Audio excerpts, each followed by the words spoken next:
Hey, welcome back.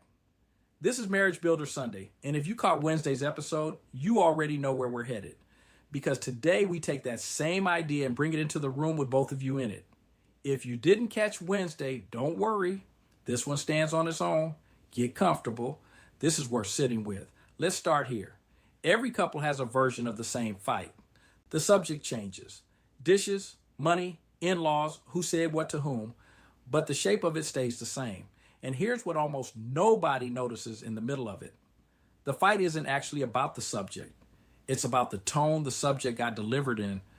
Two people can say the exact same sentence to each other and get two completely different reactions, depending on nothing but how it was said. That's not a coincidence. That's because your partner isn't only hearing your words, they're hearing your history, writing underneath the words, whether you meant to bring it into the room or not. I want you to think about this together, wherever you're listening. Maybe you're in the car with each other right now. Maybe you're each listening separately, and you'll talk about it later. Either way works. Think about the last real disagreement you had, not the content of it, the tone of it. What did your voice sound like? What did theirs sound like? And here's the harder question. Do you actually know where that tone came from? Here's the truth I want to build on today. Tone doesn't start fights. History does. And in a relationship, both people are bringing history into every single conversation, whether they realize it or not. Let's slow down and talk about what that actually looks like in practice, because this is where couples get stuck. When your partner's tone comes out sharp, the instinct is to respond to the sharpness. You match it, or you shut down, or you get defensive. That's a completely natural reaction. But it keeps both people trapped in the surface of the conflict instead of ever reaching what's actually happening underneath. The sharp tone isn't the real conversation. It's a signal that something old just got triggered. And the real conversation only starts once somebody's willing to look past the signal instead of just reacting to it. This is where I want to introduce something I call the second question. Most couples in the middle of conflict only ever ask the first question. What did you mean by that? That question keeps you circling the surface. The second question is the one that actually moves things forward. What did that tone remind you of? Not what did I do wrong? What did my delivery remind you of from somewhere else, from some other time this got learned? That question changes everything because it takes the conversation out of blame and puts it into understanding. And understanding is the only thing that actually de-escalates a moment like that. Blame just adds fuel. Now, I know what some of you are thinking because I hear this from couples constantly.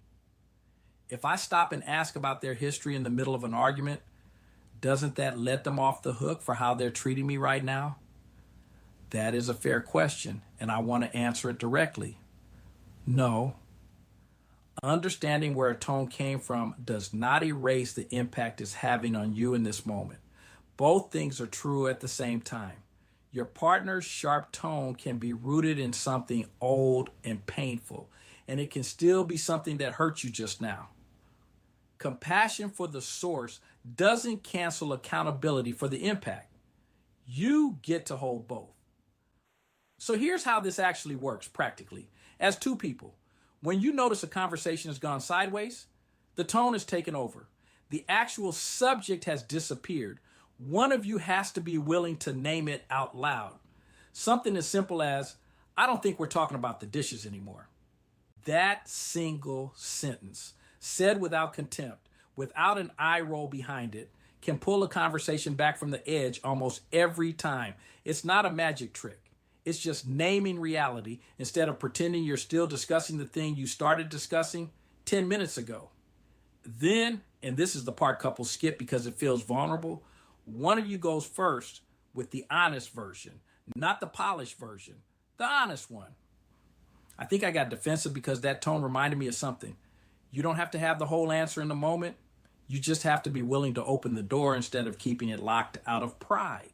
I also want to talk about repair, because that's where this teaching actually earns its keep.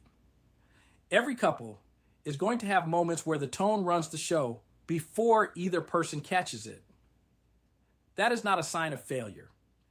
That is what being human in a long-term relationship actually looks like. What separates couples who grow closer over time from couples who slowly drift apart isn't the absence of these moments. It's what happens after.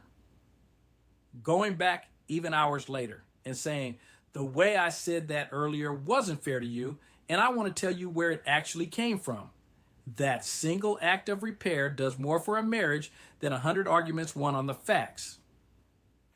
I want to say something directly to both of you listening right now, together or separately.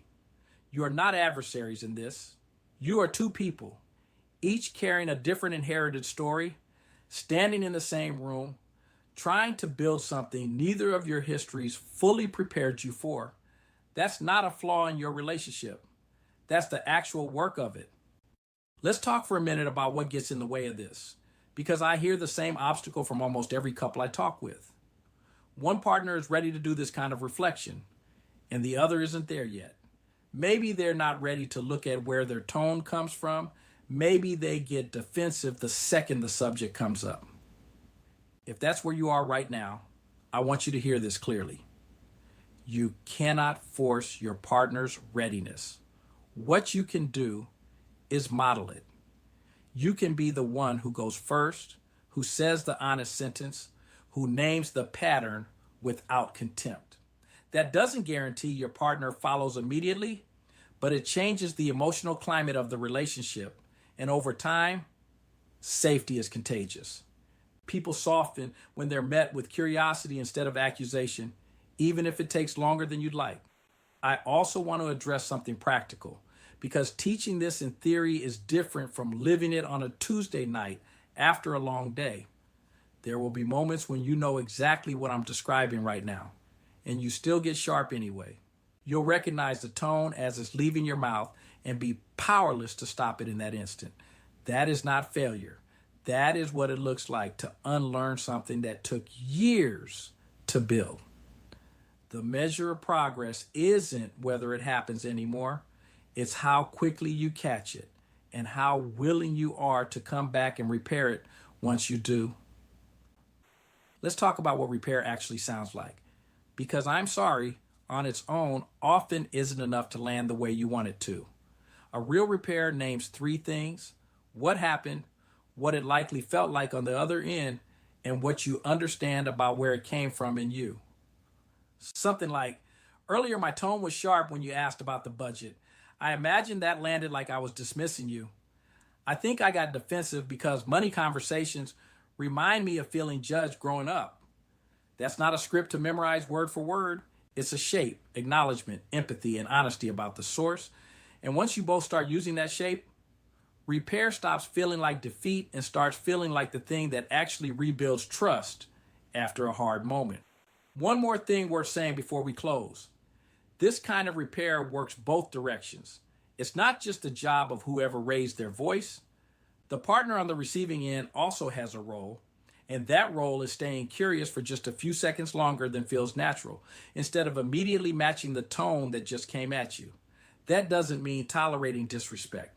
It means recognizing that the first 10 seconds of a sharp moment are rarely the whole truth of what's happening, and giving it just enough space to reveal what's actually underneath. If this week's teaching had been landing for you both, the Conversation Reset Toolkit was built exactly for this.